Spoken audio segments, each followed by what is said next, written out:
रोई रोई बेटी पूछे सुना मोरे बाबा हो, कैसन ई रीतिया रिवाज रे ललन माया। कैसन ई रीतिया रिवाज रे ललन माई के कोखिया में दुई रे जनम माया। एक बहिन एक भाई रे ललन माया। एक बहिन एक भाई रे ललन बेटा की बेरिया हो बाजेला बधैया। बेटी के भैले उदास रे ललनमा।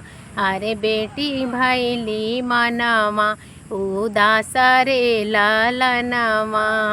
बेटा के राखे बाबा अपने ही पास।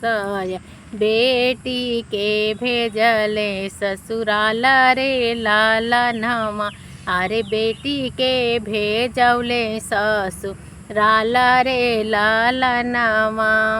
काहे मोरे बाबा हो ऐसन दोई नीतिया।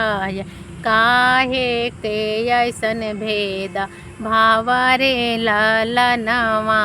रे काहे के ऐसन भेद भाव रे ललनमा। नहीं मोरी बेटी हो कोनो दुई नीतिया।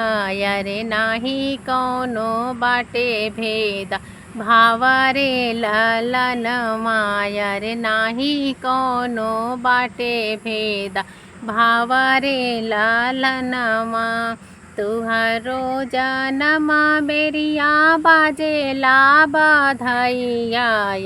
खुश रहे घर परिवार रे ललनमा। रे खुश रहे घर परिवार रे ललनमा। बेटी ब्याही करी जाली दूसरे घरमा। अरे बेटी ब्याह करी जाली दूसरे घरमा। रे यही से हम बड़ लाचार रे ललनमा।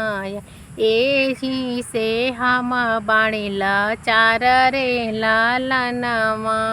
अरे दुनिया के इहे बारी वाज रे ललनमा।